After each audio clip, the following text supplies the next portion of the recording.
Hello, everybody, and welcome back to this MoveSweatSuffer podcast with your host, Joe Hotai, and I'm here, privileged today, to have the incredible Satya from 40-something Fitness, and I hope I'm saying your name right. Did I just say your name right, brother? Satya?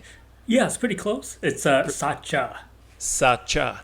Sorry about that, brother. I like to get people's names No right, worries. so great to have you here, Satya. 40-something Fitness, mate. So good. It feels like, as I mentioned to you, we were just talking a little bit earlier, nothing scripted here. It just feels like I'm catching up with a good friend, even though this is my first time actually getting to meet you like this, sort of, I guess, face to face, virtually.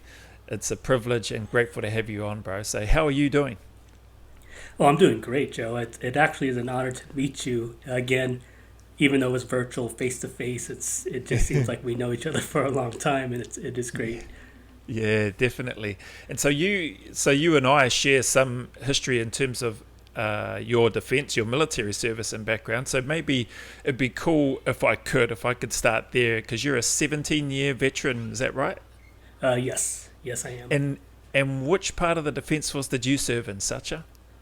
So I started my career in the active Army component for the United States, and then finished out my active duty career, and then had a kind of a long break in service, about 7 years, and then I decided I had the itch again, so I jumped back in and joined the actual Hawaii Army National Guard, which is a part of the stateside Army mission that we have. That's awesome. And I'm it's interesting that you've mentioned that you had the itch or desire to want to go back again, and I think that's common for a lot of ex-service men and women, or maybe more so men. I'm not too sure if I've heard or come across many female service, former service personnel that have wanted to go back in, but I know of a lot of males, or men anyway, myself included.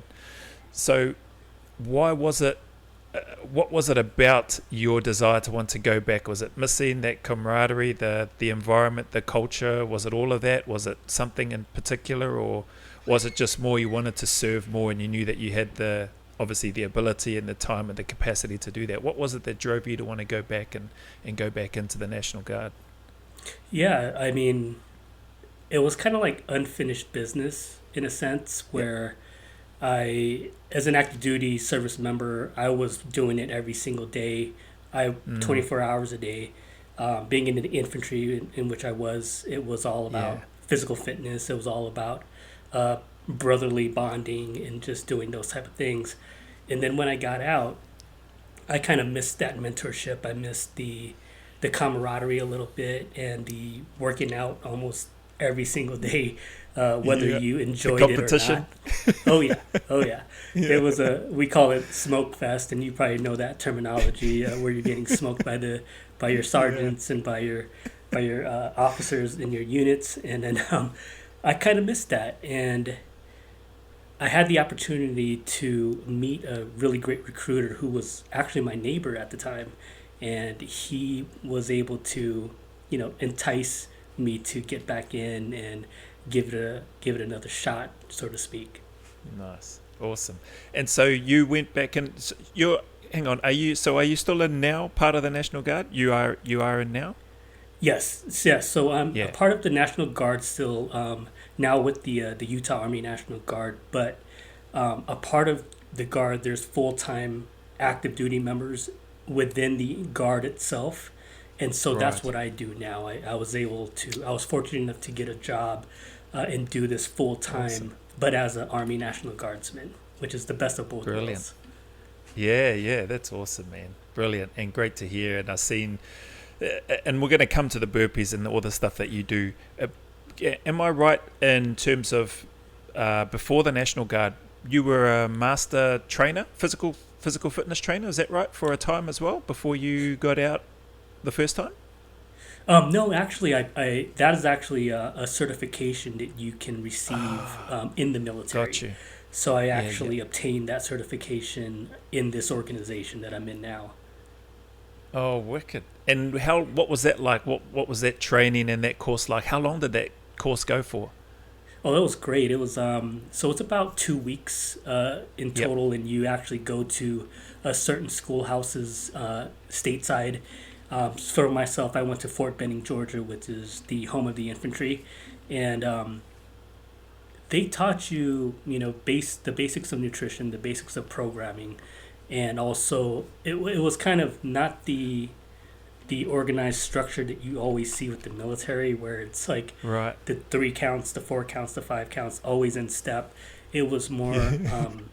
It broke it down to where, normal people, civilians and military personnel can kind of get a grasp of it, and it makes sense. And Right. fitting nutrition in, which is almost 90% of fitness in itself, they had a really great block of instruction, nutritionists and dietitians that came in and spoke to us about, the building blocks of how to create programs, which was very, very awesome, very great. Yeah. Sounds like it. Oh, that's great, man. And how many of yous were on that course? What was the sort of cohort like? Was it a real large group or quite small? So for the group that I was in, it was a mixture of enlisted and commissioned officers, and Right. it was about 30 people, I believe, and I think it can go amongst 20 to 30 people in each Yep. class. But the age range was where it was at. Like you had younger soldiers, and then you had your 40 to 50-year-old soldiers that The were 40 getting somethings. after it. Yeah. Oh yeah, Yeah. oh yeah, the 40 somethings, and it was amazing just seeing, just the different mindsets of how people work out, how they shared Yeah. their stories, and what works best. Because you could take a program, but if you don't have, like the basic philosophies of what you want to get out of it, that program in itself can die off. I mean, you can get the best Mm. program from the best people, but if you don't follow it and put your own spin to that program, and if you don't enjoy it, then Yeah. you're not going to reap the rewards that can be there for you, so it's very interesting. 100%. Yeah, that's great. I love how you mention that too, and we'll probably come back to that. You could have the best program in the world, but if you don't take those steps, don't take action, don't apply it. And I love how you mentioned if you don't add your own spin to it or twist to it or tweak it to suit, your circumstances and that sort of thing. So really good points. But I want to jump back a bit now and go, can you just take us through what's your background, your cultural heritage? Like I should have probably started there, but soon as the military stuff, I do tend to get sidetracked when that comes up. Oh But yeah, can you take us absolutely. through your background, your heritage? Yeah, for sure.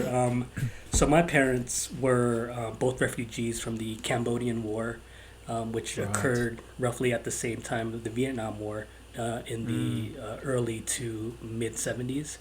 And Yep. so I was born in 1980, but at a refugee camp during Wow. the on the border of Thailand and Cambodia. So I'm Right. Cambodian. Um, and then when we were fortunate enough to get sponsored to the States, which flew us over to North Dakota, took a bunch of Yeah. families from Cambodia to North Dakota during that time. And if you don't know what North Dakota is, it's like minus 0 degrees during the winter. It's just one of the coldest places in the United All right. States. So And from so my Cambodia to minus. to yeah from basically near the equator, right, of Yeah. Earth, the hottest places in the world to the coldest places in the world. And so after about 9 years, my parents were like, you know what? No way. We're gonna move. We're gonna go to a hotter climate. So we moved to Long Beach, California, and that's Right. where I spent my adolescent years and went to all my schools over there. And Yeah. being Cambodian culture, and I don't know if you know the history of the Khmer Rouge and the the killings that occurred. They call them the killing fields, and it's Yeah, where I've heard of their own. that, but I haven't gone Yeah, into a lot of detail and research. But yeah. it was pretty horrible. Where like 3 million Cambodians were killed by their own people, basically Mm. during that time. And my parents were fortunate enough to have escaped, those circumstances. But my relatives Yeah. weren't as lucky as they were.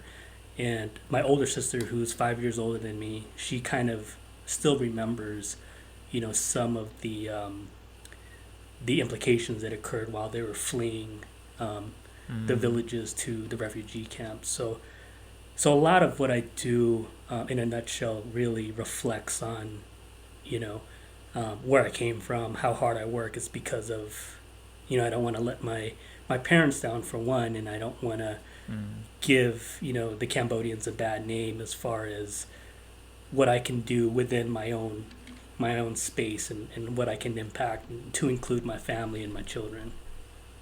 Yeah, awesome, man. That's so good to hear, and thank you for sharing that. Do you remember so what age were you when your family were uplifted or moved or sponsored from Cambodia to move to North Dakota? I was 1 year old. One. I was Wow. 1 year And so old. you've Yeah. been brought up in America since then, right? Yep. I was. Awesome. The only thing I know is from what they tell me and the experiences that they share with me.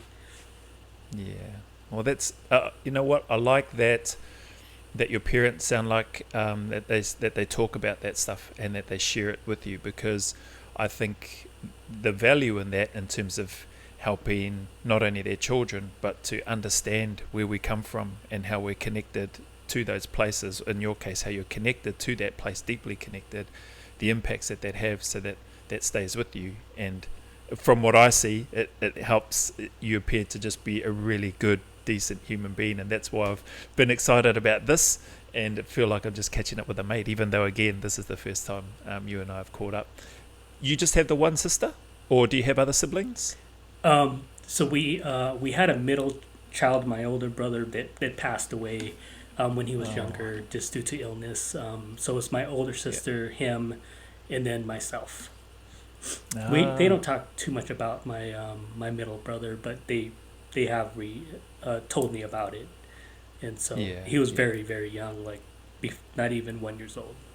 Oh, fair enough. Sorry for your loss, your family's loss. And so your sister is still in America? Yes, so she still lives in California, and she's doing very well. She's has a pretty does burpees too? Big family. No burpees. Wow. I don't even know if she knows that I do burpees. She does know that I'm in the military, and we were super close. I hate to say it that way, but I think it was more that the age gap was a big thing, and that she had different, a different goal in mind as she was growing up, and myself growing up in Long Beach, California. I don't know if you know Snoop Dogg, those rappers. Yeah. That so they're all. I grew up across the street from these guys, so we were raised right across the street from all these famous rappers that grew up in the neighborhood. And did you hang out, like, aside from living across the street? Did you hang out and like play or run amok together or anything like that? No. I was actually a little bit too young. I think I was about 5 years younger than like some of those famous rappers. But Snoop Dogg was the guy, basically, and I seen him a couple of times, but he blew up pretty quickly, and he just kind of left, right? So so growing up there, I used to get into a lot of trouble too. So I hate to say Did you? But, tell like what were you doing? Oh my goodness, like we would. So my mom would just, during the summer, she would just kick us out of the house, and she was like, "Hey, just go play." And during my, maybe between 12 and 14 years old, I was never home. I was always at the park, and outside. All of us, running around and jumping off of buildings and playing basketball as much as we can, and also getting into trouble, like, because a lot of my friends had older siblings that were gangbangers, or that, so we hung around them, but they never really did anything. So, they would mess with us, but that was just the environment, and kind of like that unspoken camaraderie that we had with each other, and they looked out for us when we needed it, and we looked up to them just because they were our older friends and siblings. So it was kind of weird growing up in that time in the early 90s. Wow, gotcha. Man, that's incredible. Yeah, across the road from Snoop Dogg and those big names, Crazy. Wow. So you're there, you're growing up. I'm just wanting to try to get a bit more of a picture. What was the driver for you to want to move towards joining the Defence Force, the military? So, plain and simple, my mom was just like, "Hey, do you want to go to college? Do you want to get a job, or do you want to, join the military?" And the only reason why she said military was because I met a recruiter that came to the high school, and Right. the recruiter was talking to me about the military, and so it seemed like a really good, uh, choice at the time. So I presented it to my mom, and towards the ending of high school, my senior year, she was like, "Hey, these are your three options. What do you want to do?" And so I didn't want to stay in Long Beach. That was Yeah. I wanted to I wanted to leave just because of Yeah. the craziness around there, and didn't want to work. I didn't want to, and I had enough of school. It was my sister. She did the college thing, and she did really well. And I just didn't want to do it anymore. I just Yeah. was kind of getting tired of it, and so I joined the active military service, and that led me to my first duty station, which was in Hawaii. Right. Awesome. And you obviously enjoyed it because then you stayed in your first stint for 17 years, right? Yeah, well, my first term in active service was 3 years, and then I had Three a long years. break in Okay. service, and now I've been in the guard for the last 14 years Wow. and Yeah. going still. I Awesome. still have Yeah. about Yeah. 8 more years to retire. And still going, man. What's it like? What's it? So, because Utah's got a bit of elevation. I've been there once, spent about a month there back in 2008, and got to train at a place called Jim Jones that was run at the time by Mark Twight, who was the founder at that time, but I think he's moved on and there's other bits and pieces, but Jim Jones is still functioning and stuff there. But beautiful place. I was there in February of 2008, so it was winter, it was snowing, there was snow everywhere, but a beautiful place. And one thing that stuck out to me, or that hit me hard in my first session there at the gym, was the altitude. Do you notice that when you travel around, or when you've traveled, or when you got to Salt Lake, the altitude, and how long did that take you to, I guess, sort of adjust to that? And sorry, so how long did it take you to adjust to the altitude, and what sort of tips would you give to people trying to look to adjust to altitude before trying to hit things hard, or as hard as what they might normally do when it from a training perspective? Oh yeah. So I was in Hawaii for I would say almost 20 years, and was Right. offered a position to come to Utah to work for them, and I took it. And when I Yep. first got here, I was the same as you. I went to the gym. I didn't even run. I went to the gym. Yeah. I lifted. I didn't even do burpees. I don't think I was Yeah. doing burpees at the time either. And I just felt it. Just Yeah. how hard it was to breathe normally. Yeah. And it takes about a week or two to fully Right. acclimate, to the elevation, which is about 5,000 feet where I'm at. And on Yep. average throughout Utah, it's about Yep. 5,000 plus feet. And the air is a lot thinner here. Mm. And I guess the best advice I would give is that give yourself some time, especially if you're coming down here to compete, or if you're coming down here Mm. to do physical activity, which there's a lot of people that do that. Yep. Just give yourself a like 5 day cushion to fully acclimate. But if you Right. don't have that type of time, spend that time where you're at, training with doing a lot of hit training, where you're Yep. you're doing a lot of up and down, high heart rate, low heart rate type Yeah. stuff. Burpees are perfect for that, right? It's something we Yeah. do. So I would say, do more burpees. Do more Yeah. burpees. I'm glad that you said that. That's Lee Hazard, who was a former co-host on here. That's his remedy for everything. Do more burpees. No, that's awesome. Thank you for sharing that. It's great tips and advice. And I think that, for me anyway, is a nice sort of segue into you and your journey, a bit more about you and your journey into burpees. So how long have you been doing this? It seems to be predominantly a lot of your training. I know you do a lot of other stuff as well, which is fantastic. And how long have you been really focusing on implementing the burpee as a regular tool or piece that you use as part of your day-to-day training? How long have you been incorporating that for, Satya? So in 2020, when COVID, really slammed us and closed, like shut down all the Yeah. gyms, I decided to build my own gym, which you see in the videos and stuff like that in my garage, and Right. stumbling Yeah. upon Iron Wolf, which I think a lot of people kind of Yeah. got their inspiration from, just seeing high rep type workouts that involve burpees. I was like, this makes a lot of sense, like because I never did it before. I did up downs in football, but that was years Yeah. ago in high school. But to do burpees on a regular basis, I started doing that in 2020, Right. and Yeah. started kind of using Iron Wolf as an inspiration, and then I started discovering a lot of other burpee practitioners out there, which was pretty awesome. Excuse me. And No, you're right. it was, I don't know what it is. I mean, it just made so much. It the burpee makes so much sense in the military training atmosphere Yeah. that I don't even know why it's not part of our regiment, as part of like our philosophy and training, because we're Yeah. in the prone position shooting, we're putting bullets down range. It's true.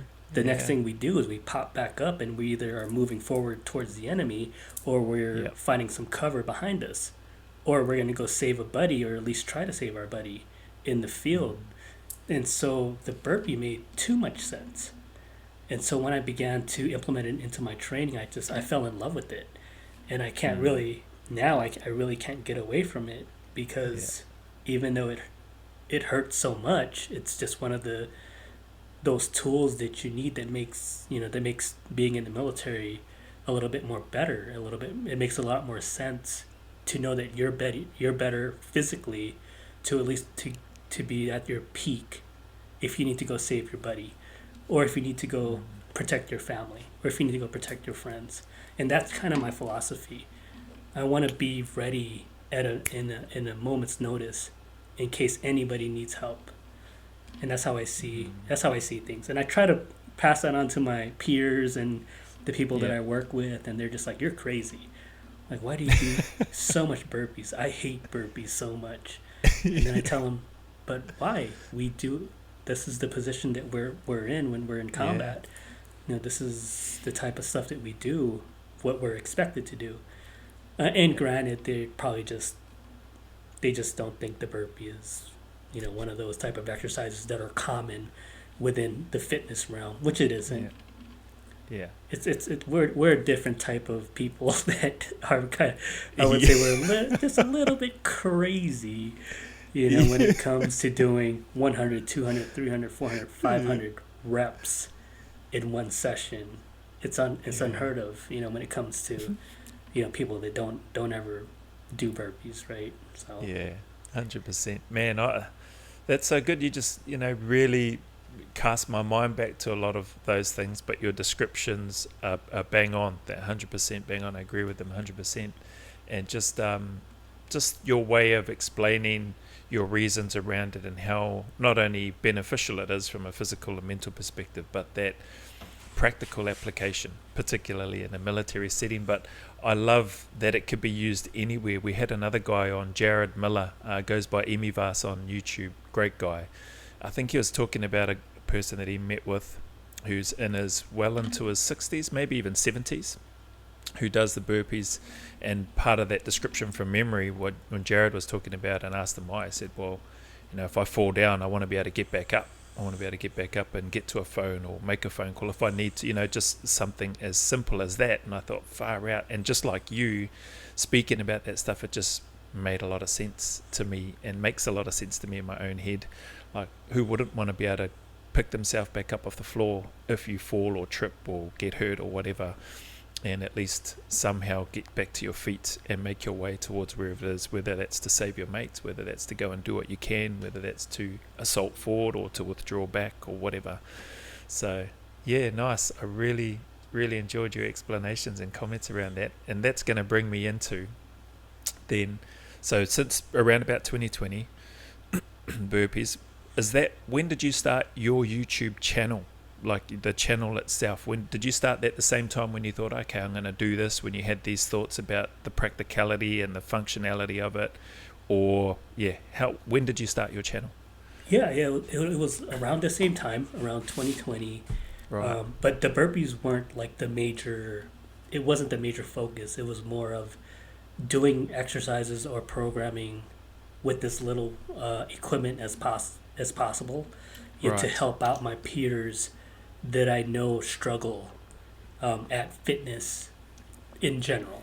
And Yep. so I wanted to create a program over YouTube that can help them, do some workouts at home, not needing a gym, as little equipment as possible, and just go from there. I just happened to start falling in love with the burpee With the and burpees. doing it. I was like, what, I can film doing this too. So I started throwing in the AMRAPs, the 10 Nice. reps of burpees into some lunges or into some deadlifts and mixing that up. And then it almost became only burpees.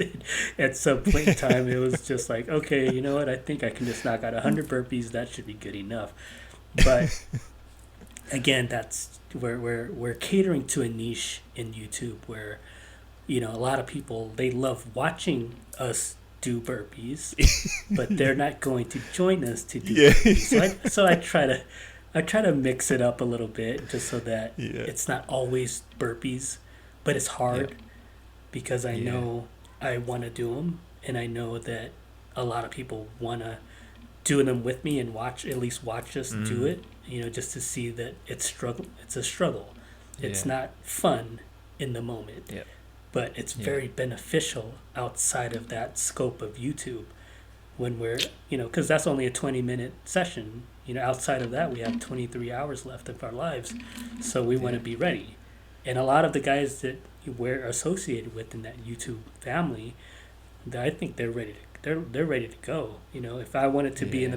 if I wanted somebody on my team, I want all those guys that we follow Mm. and we associate with in the YouTube community that are practicing burpees. It's just the way it is. But yes, in 2020 is when I started, and I'll be honest with you, I didn't start for the right reasons. I thought that I would be able to blow up and be this fitness YouTube person, that Yeah. can Right. do the things that other people are doing with hundreds of thousands of subscribers. So I kind of went in with the wrong philosophy, the wrong mindset. I came in with the goal which wasn't the right goal. So Mm. after 2020, I didn't reach the goals that I wanted. So I took a break. It was about an 8-month break from posting or doing any type of YouTube stuff. People were like, "Hey, where you been?" And then only a few months ago, I think in February, this past February, is when I started jumping back on, and that's when I Right. discovered you guys, and I was like, "Wow, Oh wow. this community has grown." And I started communicating with you guys and started talking, and it really was like a family. It was like we were Mm. in Yeah. giving each other's feedback. We were telling us what we were doing, which is good, or positive and negatives, which I Yep. think are great. And I think the encouragement with all our challenges that we do, kind of challenging each other, I think that is Yeah. one of the best things that can possibly happen in this niche. So I'm very happy Awesome. I came back to start posting. Man, well, so am I, because I didn't know that, and also, just want to acknowledge you, Satya, for mentioning that and talking about that in terms of the goals. That in and of itself, that takes a lot of courage to admit that around that in terms of the reasons for starting it. And so, coming back, so is that why you took the break, because you weren't seeing, I guess, the growth or whatever as quickly as you would have liked at that time? Yeah, it was a combination. That was the Yeah. Okay. primary one. It was the primary Yeah. one. The other, I All just right. wanted to give myself a mental break because I think I was trying too hard. I was trying too hard, Mm-mm. and I was putting too much Yeah. effort into into the wrong places. My effort should have been towards being real and Mm. putting it into my workouts, doing Yeah. what I can to share my experiences of what helps and what doesn't help, because that's the only thing that can really be attainable, right? Is what you're Yeah. experiencing yourself, and so that's when I started coming back on, I was like, you know what, I'm just gonna do me. I mean, like um, if people don't want to follow me, that's cool. I'm just gonna do it. Yeah. And so I started doing it again, and that's when I started discovering you guys, and I was just like, this is actually pretty awesome. You know, like the smaller YouTube community, it's a lot of us, Yeah. but we have the same goals, and that's just to really realistically help each other and challenge each other. Yeah. You know, in a friendly sort of way. Yeah, yeah.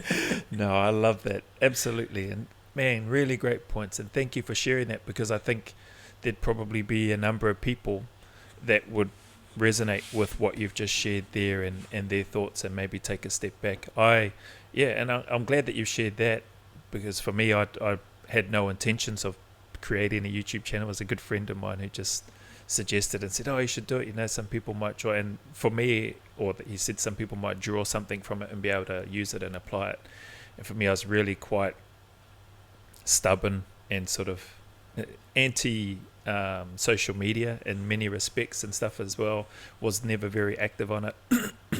But I also couldn't tolerate people that would just find an excuse or need to constantly find motivation. That just used to really annoy me. But he put it across in a really nice way, and I don't know if I'll remember the exact words, but essentially he said, you know, not everybody is the same as you, and sometimes other people need to be able to see other people doing things, which just helps them to be able to take that extra step. And that extra step for somebody could mean the difference between them, you know, making a start on whatever that journey is and progressing towards their own personal goals of physical health and wellness. And he says, and you and or others, you know, could be that little spark that they need. And I thought, far out, that was, yeah, that just made sense. You know, when I listened to that, I thought, okay, cool, well, I'll try this. And then it's just been slowly over time, just trying to turn up each day, trying to make my editing somewhat a little bit better for people when they come on. Because when I started, I don't know about you, but I'm going to have to go back and have a look at some of yours, but at some of the earlier ones. But when I started, there was no talking. I just put the camera down, and then I just started doing some burpees, and then I go up and hit stop, and then that was it. And I was like, okay, yep, somebody, if they want to take that and use that and draw something from it, and it gets them moving, then so be it. I don't know how that's going to work, but then I just slowly started discovering more and more people within this community and this family. I love how you use that term, family. And I thought, far out, there's some pretty cool people here, just average Joes like me, that are just turning up and putting in work and doing it with the intention of trying to help others. And obviously I came across your channel and stuff as well, and just really liked the way you communicate. Even your introductions when you're speaking to people, felt like you were speaking to me actually when you're on there and you're speaking to the camera, saying, if you're new here, you know, please consider subscribing, hitting the like. And I thought, far out, that's really, it just seems very genuine, is what I'm trying to get at. So trying to pay you a compliment there, long-winded way of going about it, but it's just it's really nice to see and to connect with people like you. So those things, I would say, keep doing what you're doing. It's working. I think it's working anyway. When I come across your channel, it comes across as you being real and authentic. And I wanted to delve into, because you spoke about the challenges and stuff, and there's been some good ones gone out there and some that you've recently put out as well. But your connection to Paul from Can't Shake Me. Now, there's a guy there that is just incredible. Parkinson's disease he has, and man, what he blasts out from his training and his intentions and reasons for it, trying to bring more awareness around it. I wouldn't have known about his channel if it wasn't for you. So you talking about and supporting that, and this was back in, I think, in March, where you mentioned in April it's going to be Parkinson's Awareness Month. And so I've just been right on board with that and really enjoying seeing what you've done. How did you and Paul connect? Yeah, so me and Paul, we shared a friend that we were doing burpees with and doing fitness programming with, and I happened to stumble upon his channel, and this was roughly the ending of 2020, possibly into early 21, and I started watching his workouts, and we started connecting and wanting to do some collaborations, which didn't occur, unfortunately, during that time, but he started sharing his story, and I started to to understand, well, not even understand, but just to be empathetic to some of the things that he was going through. And I was just like, wow, I started reflecting a little bit on myself, like how lucky, some of the things that we're able to do on a normal basis, which he struggles with every single day. And so I wanted to make it a point that, we're blessed with some of the things that we have. What can we do to make change? And so I started talking to him about doing some of these challenges, or to even doing Parkinson's awareness. And I wanted to be fully supportive with whatever he needed and whatever fitness things that we can do to just, to bring awareness to the people that don't know what it's all about. And I to this day, we speak almost every single day, and I wanted to push this, Saturday workout. Like we wanted to do it last year, but we didn't get the kind of traction that we wanted to, and so it kind of fizzled out. But I was like, this year we gotta go. It doesn't matter. It doesn't matter. I think we have a big enough fan base that will watch, and a big enough fan base that will support us. And and the only thing you need to donate is your sweat and tears, basically. Yeah, so, yeah. and him, Paul, being, he's been to Utah before, and he wants to come down and visit. And I always tell him I want to go out to the East Coast and visit him too. But he is a machine. Like he does not stop. 100%. Does not stop, and that's something I envy.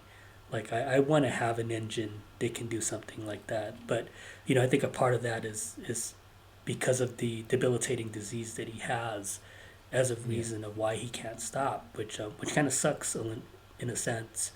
But that's what he utilizes to kind of cope, with the stressors of what he's going through. And again, every time I reflect on that, I'm like, we're so lucky. How blessed that we can, are. how blessed we are, absolutely. And and I want to pay it forward as best as I can, and however I can. And if it takes 1,000 reps of something to support him and to support the awareness of it, then I could be fainting after the workout, and it still won't be in the slightest magnitude of what he feels every single day. So that's why, and that's how I met him, and that's why we connect. And we do what we do.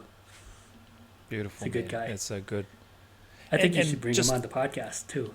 Well, yeah, that's exactly right. I think so too. I've got his name jotted down, so I'd love to have him on. It would be good to have both of you at the same time, actually. But I was going to ask, so that when do you do it? On Saturdays? Saturdays. Every Saturday in April. How do people? Where's the link, or how do is it to join in like a live video, do the session together, or?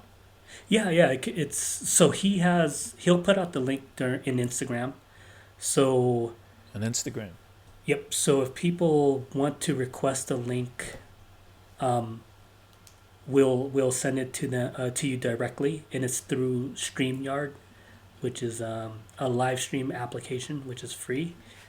And so he has the paid version, which can bring on up to 10 people onto the platform and be on the screen as we're working out live.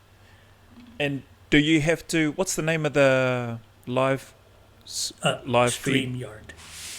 StreamYard. Do you need to have that software on your computer or on your phone to be able to join in via the link? I believe so. I've actually haven't done it outside of the application, but when I joined the application, I use StreamYard, and it's a free application. Right.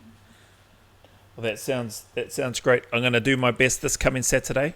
I'll hit up and ask for the link, and then join in. So it'll be my Sunday. I don't know what time it'll be. I don't know what time it'll be on Sunday. I'm sorry. They actually flipped it to Sunday. So it's Sunday. Oh, so it's on. Yep.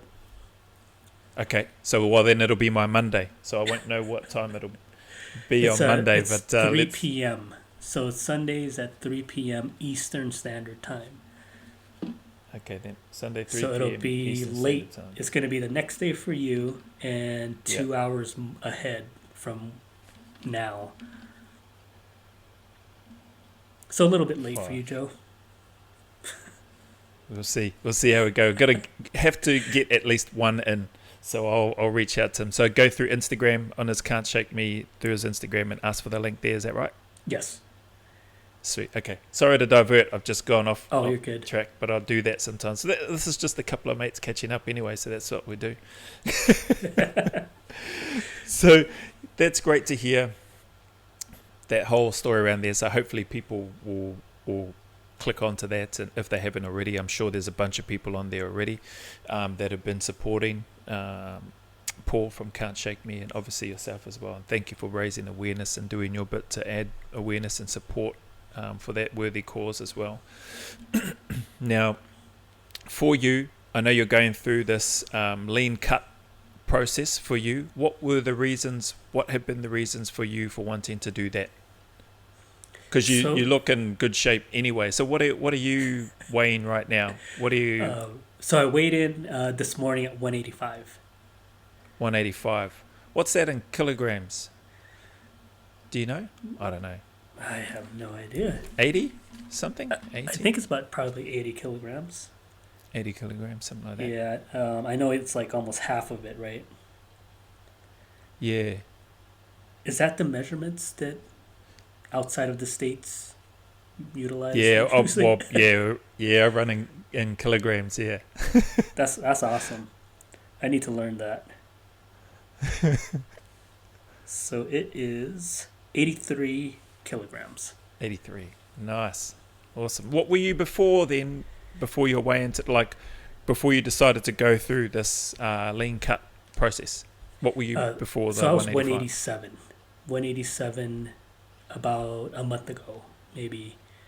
And yeah, right. So the military has like a weight standard, for your height and age. And so my goal was always to be at that standard, which for my height, which is 5'6", and my age, and I'm almost 42 now, it was 168 pounds. That was the weight standard. For that height and age, yes. Yeah. That's so. Yeah. That's light. It is.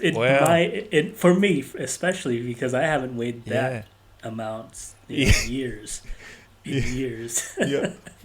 And so it was a goal to be like, I one day want to make the Army standard. And even if I didn't make the standard, what they'll do is they'll just they'll measure your body fat.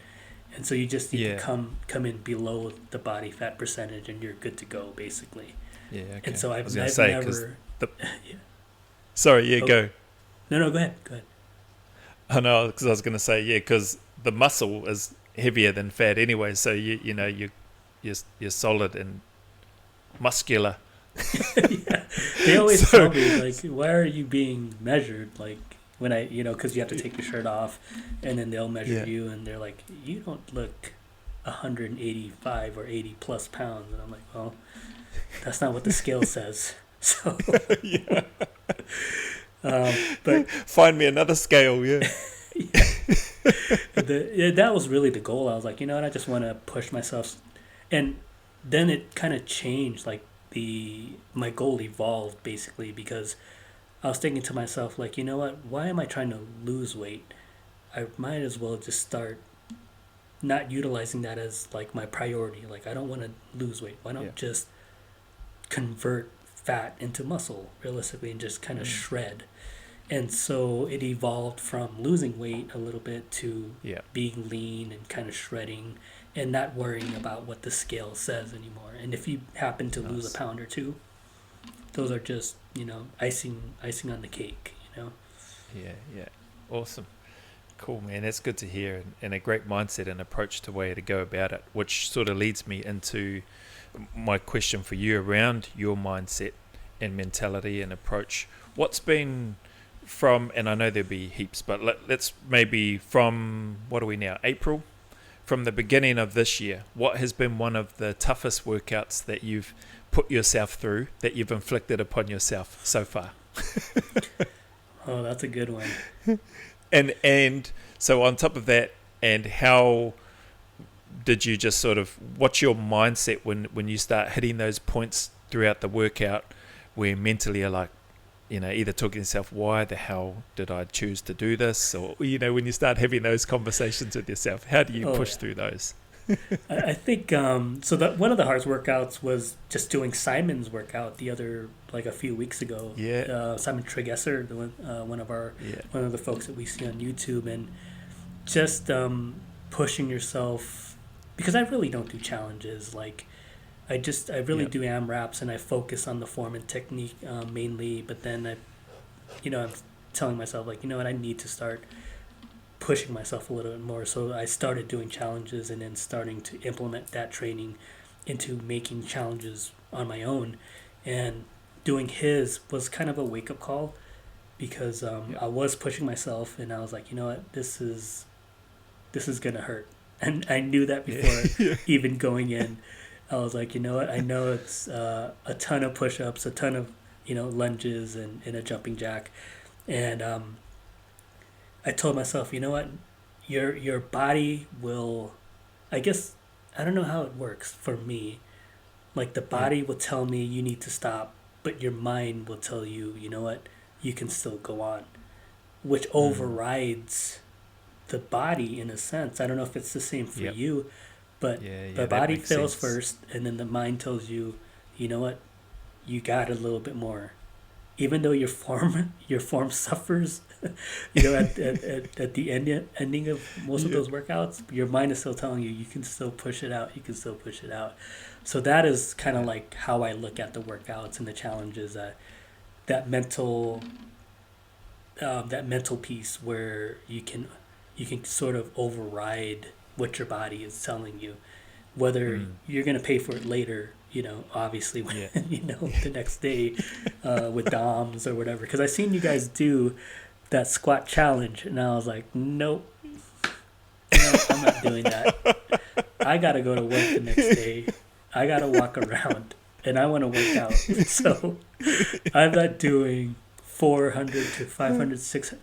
The guys were doing like 600, 700 squats. Yeah, some of the guys right in the upper end. You had Jibbe, Tone, still in the game, Tony. Oh my gosh. Man, just some busy dad as well. Just, guys just cracking that out. You did like man. 500, right? You did about 400 something, 500. I got 577 in that 20 minutes. Yeah, I did that with my two boys. Yeah, that was and it felt all right after. Next day, bro. Yeah, I was like, hobbling around.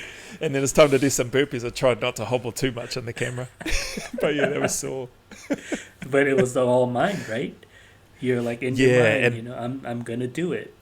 And that's what coming back. Yeah, 100%. I was just gonna say I understood what you're saying 100% and agree again. Like, my body is weak. My body will break down first, but for whatever reason, my mind, because I know that's going to happen. It's happened so many times, and it happens nearly every time I train. I know my body is going to want to quit.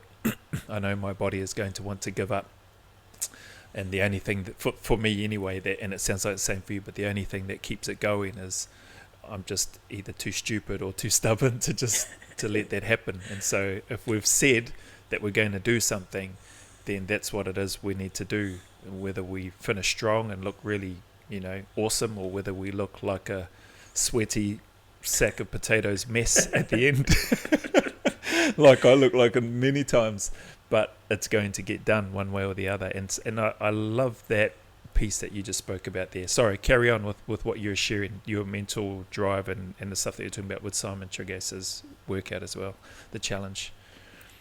Yeah, no. I mean, you're really spot on. I think honestly, me and you, we share a lot of how we approach a lot of our workouts, the functionality, the simplicity of it, and the programs that a lot of us are doing are just that. They're super functional, simplistic, takes not much weight or not much equipment at all, a weight vest, jerry can. That's all you need, right? realistically, that's all Yeah. you need. A kettlebell or a dumbbell, Yeah. Yeah. is whatever you need, and that kind of that motivates me. Like it really, Mm. wants me to think a little bit outside of the box when I approach workouts. Obviously, using burpees as a primary exercise, Mm. but what we build around it, they can challenge ourselves to to hit those body parts where we don't utilize as much, and Yeah. that full body workout. And you are spot on Definitely. with all your workouts with the jerry cans, the step ups, the burpees, the 6 counts. I think you were doing squats the other day, which was Mm. surprising because I'd never seen you do the squat ones yet, which was Yeah. great because I love squatting too, except you just never Yeah. see me do it because I do Yeah. it That's I it, do it eh? in the morning. And I think that's something, and I'll share this with you because what I noticed, yeah, when I put out a video of, because there's just been a whole bunch of messages that have been coming through about, hey, what other stuff do you do? It'd be cool if you put up the other stuff, or if you could talk about even the other stuff. And I thought, oh, you know what? Yeah, I could talk about it, but I think it's probably easier if I just do the video and grab some of that stuff. I mean, I'm training anyway. The only difference being when I'm doing that other stuff, I don't normally take the camera out and video it. And I thought, oh, well, yeah, I guess I could do that. And I think you should do that too. I mean, and the only reason I share that is because, I would like to see it. It's cool to see the other stuff that other people do, I think. And as much as the burpees and that are there, I know that, I already know Satya can crack out hundreds and hundreds of burpees and all that sort of stuff. I already know there's other people can do that. But seeing, I guess, other elements of people's training, I didn't realize. I don't know if interesting is the right word, but yeah, maybe interesting is the word.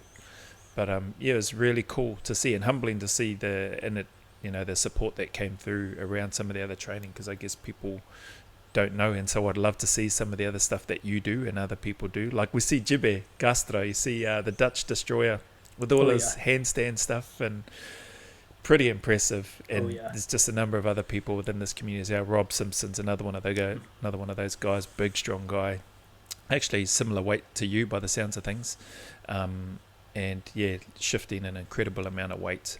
And so being able to see that, I find it anyway interesting. So do you think have I convinced you to put some of that other stuff of yours up as well? Yeah, I think I'll start bringing my GoPro out to the gym and just just kind of filming some sets and kind of. Well, I saw some stuff on Instagram recently. You had the dumbbells, and it looked like you're doing some straight legged or Romanian deadlift type deadlifts. stuff with the dumbbell. Yeah, some Romanian deadlifts for the hamstrings. Yeah, and the glutes. That's cool. Excellent, and looked like the gym was quite packed. I could see a lot of movement in the background. What's that like? What is that like? Do you crack out high rep burpees in the gym where you're at from time to time? Sometimes when everybody's on the machines or on the equipment, I would just go out in the corner and just start cranking out burpees out of anger, and the people looking at me weird, like, what is he doing over there? But yeah, it's a small gym. It's actually at my workplace, and so it does get, right. 5 or 6 people will make it busy. look pretty crowded. Right. Okay. Oh man. And so is that on base? Is it that gym? Yes. Yeah. Gotcha. It's funny. I've really enjoyed listening and hearing you talking about the burpees and just casting my mind back to you spoke about. They're not. People don't really like them, right? And I remember they were always used. And Elijah Nicol, one of the guests we had on the podcast, he's a professional rugby player, plays in Europe. He would talk about whenever training sessions and stuff would come up, burpees were always used as a punishment. Now I want to ask, are burpees still used as a punishment in the National Guard where you are? No. No? No. Do you think they should be? Yep. I know when I have soldiers, and that's the way I'm going to punish them. And I'm going to do it, and not just punish them, I'm going to do it with them. That's going to be their punishment. Yeah. We're going to go round for round, rep for rep, and we're just going to go after it. And that's cool. That's that here, and I'm not sure if it's the same in America, but they have the same one and all, and that what you've just shared there to me speaks of somebody that's leading by example. That's going to, okay, you've got to do this, you've stuffed up, but now we all have to do it Thanks to you, Satya, or thanks to you, Joe. Thanks. Now we all have to do 200 burpees. That's just a workout for us. Yeah. But that's a great tool. It definitely, because I may be making a bit of a confession here, because I want to get to you and ask you a question. Actually, I'll ask you now. Do you have a family, wife and children of your own, Satya? Yeah. I've been got a wife, Brandy, married for 20 years, close to 20 years now. Beautiful. And 3 kids, 19, 17, and 5, boy, girl, boy. Yeah, well, that's a big gap between the second child and the third one. It wasn't as planned as we wanted it to be. Okay. But he's a blessing. That explains. He wants to work out with me too, so he'll probably be in some of the videos and future videos. But Beautiful. So our 19-year-old is a freshman in college and also a guards member in the military as well with me. And our daughter is a junior in high school. Awesome, man. Beautiful. And what sports are they playing? What do they like to play, the 2 older ones? Oh, they play basketball. We're all basketball players actually, and they got it from me. Love basketball. So they play varsity basketball, and they have a great time. Wow. They love it. Awesome. And so for you, here's the question then. Who is the greatest basketball player of all time? Oh, that's got to be Kobe Bryant for me. Kobe Bryant for you? I'm a Lakers fan, so yeah, fair enough. I grew up watching the Lakers, and Kobe is me. I know Jordan's going to be on the top of everybody's mind. Shaquille O'Neal's a great player too, but even LeBron, but Kobe's the one. Yeah, awesome. Oh, well, nice to hear. Hey, I want to ask you, and your sweetheart, your wife, what does your wife do? Oh, so my wife Brandy, she so after we had our second child, I just asked her not to work anymore, just because of childcare. I wanted her to be there for both our kids, to raise them, and not to have to depend on daycare or in-laws, to raise our children. And so I kind of put it on myself to work as much as I can to support her and to support the family, because she won't be working, and she's just a homemaker right now. But she's itching to get back to she wants to go back and work and stuff. So we'll see what happens. Yeah, see what happens. The most important job in the world, a homemaker. I forget who it was that said that being the most important job in the world, and all other jobs or roles work to support that. And it's been it's great to hear that you guys have had that, because it's been a blessing for me and my family and that too, to be able to have my wife at home to rear and raise and love our children and bring them up to the points of where they're at now. She's enjoying though, and she's enjoying some time now to be able to do some work that she wants to do, that she's enjoying at the moment, which is great. And but it's just nice to have been able to have that for the last 20 plus years of having a wife at home to look after and raise our children. So great to hear, man. That's awesome. That's awesome. And your youngest one, I take, is going to be following, or if she isn't already playing basketball, or he isn't already playing basketball? No, he's not. He's a gamer right now. Yeah. And we're probably going to put him in soccer this summer. Nice. Have him start to build his cardio and start to be active and run around with other kids and stuff. Awesome. And so we're going to focus on that. And if he gravitates toward basketball, then so be it. If not, that's fine. So be it. Yeah. Yeah, awesome. Whatever he enjoys, cool. We'll support and we'll push and we'll be supportive of whatever, that our kids want to do. So that's the key, I think. Beautiful. Yeah, definitely. I agree. Beautiful to hear. And your who does your video editing? That's what I want to ask you. Who does your video editing? And that is you? Yeah. It's good, man. I really like it. And the timing of the music and everything. Artlist is cool. So I only discovered Artlist because of you and your channel.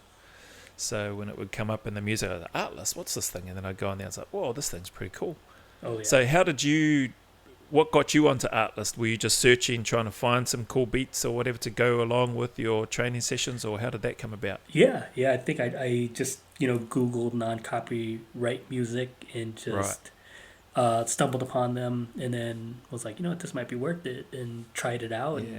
and just started downloading as much as I can, and utilizing it with the workouts, which I hope kind of sinks in with what we're doing. So Yeah.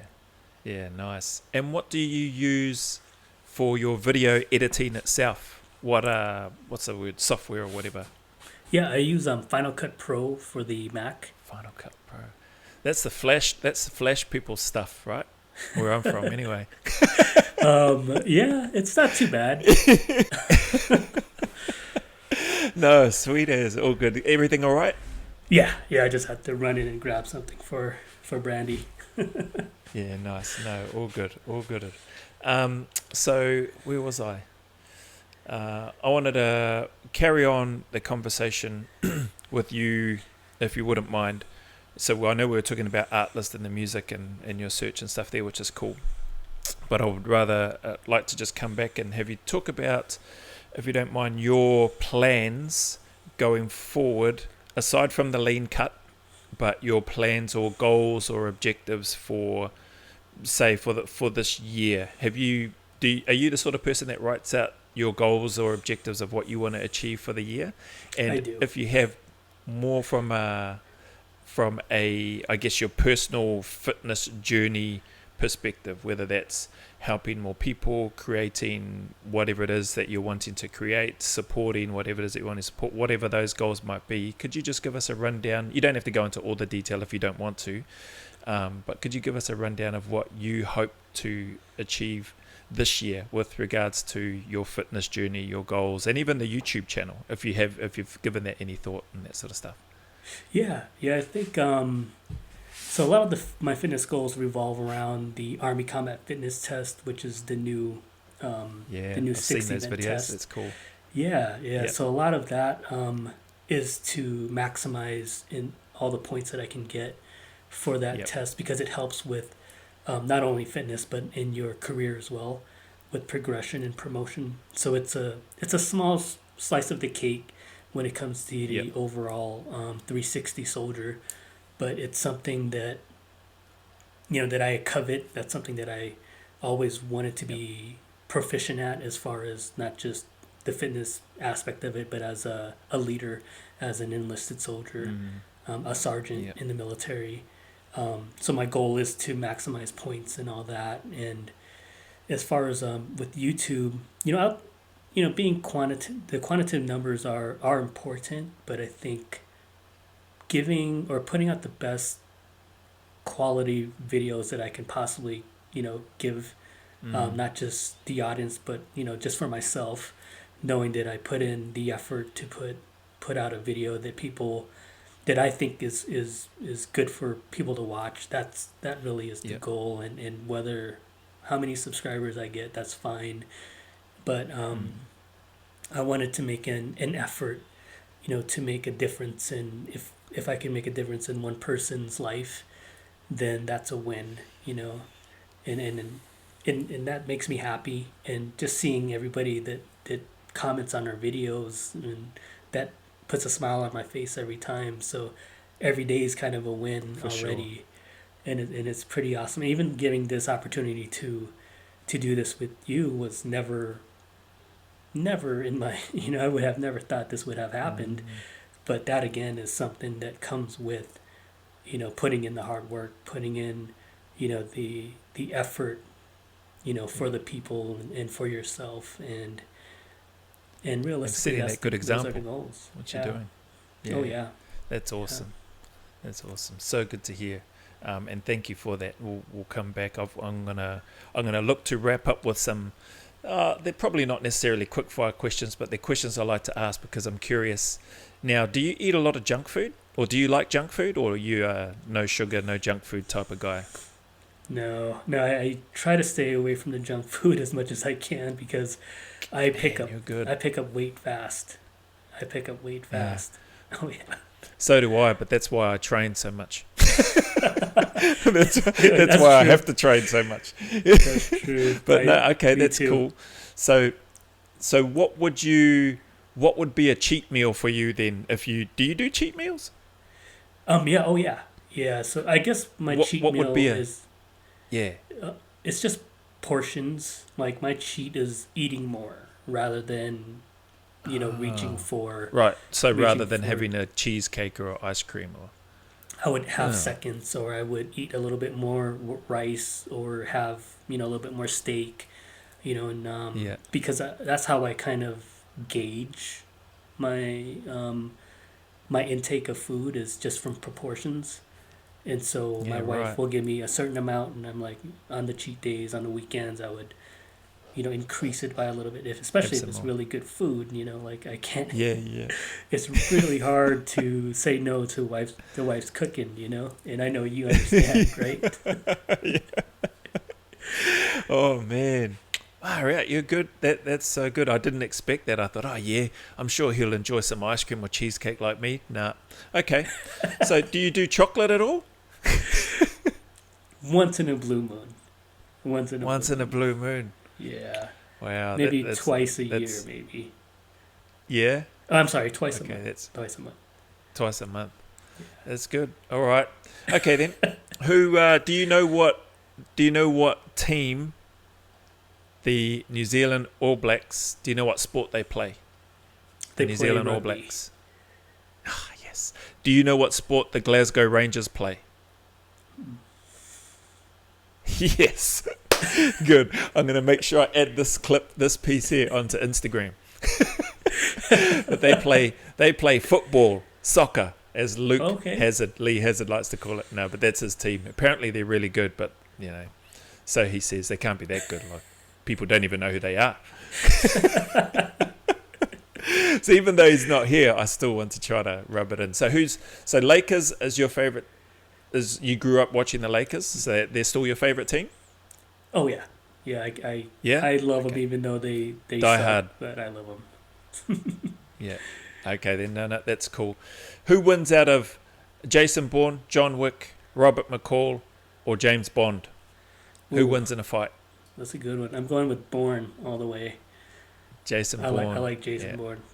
He's a Jason Bourne. All right. he's a technician. He Yeah. he Yeah. He is. Eh? understands. He's He a clever calculates. dude. Yeah. No, cool. I like that. And what are your plans for the rest of? Because your time's the evening. What's your plans for the rest of the evening? Have you had dinner yet? No, we're going. I'm gonna have dinner right after this, and I'm probably gonna All jump right. upstairs and do some video editing, and All right. hang out and chill with my 5-year-old. That's probably gonna kick my butt in some video games, and that's it. Awesome. Nice. Spend some time. What's for dinner? What's for dinner tonight? I do not know. Do you know? She was cooking. I Ah, think it's okay, chicken though. We're a big yeah. chicken family. I love chicken. Yeah. Nice. All Lean right. Chicken and protein. vegetables and rice and Rice. nice. Beautiful. All right then, man. I think that's probably about all I have for you right now at this stage. My last question is, what's your favorite podcast? MoveSweatSuffer. Yes. You can come back anytime. You can come back anytime, Satya. No, but No, mate, I just really want to take some. I enjoy your podcast and the people that you've had on previously. It's amazing. It really is. Mate, I'm going to take some time, some final moments just to acknowledge you and thank you, not only for your time and your generosity with sharing your time with me today, but also your openness and transparency and everything that we've spoken about. I've loved hearing about your upbringing and the migration from Cambodia to America. I've loved hearing you speak about, your own fitness journey, your service in the Defence Force and wanting to go back in and where you are now and what you're doing there. Loved hearing about what you're doing in that space with regards to not only your personal self-improvement, but the videos that you put out there and trying to help others, whether that's helping them in their scores or their techniques or their preparation for their Army combat fitness assessment stuff, and or whether it's just helping people in general to look to try to improve themselves physically, mentally, through moving, sweating and suffering, through putting some work in. And your leadership and example is a real testament to that. So really grateful to see you doing that, putting that out there. don't go taking any more 8-month hiatuses from your YouTube channel. Just make sure that you stay putting stuff up there for us, because it is fantastic to see, and I can see, at least anyway from my side, that it's coming from a real genuine place, which, you know, there needs to be more of that and should be more of that. So just want to acknowledge you and thank you for doing that. Again, thank you for your time here with me.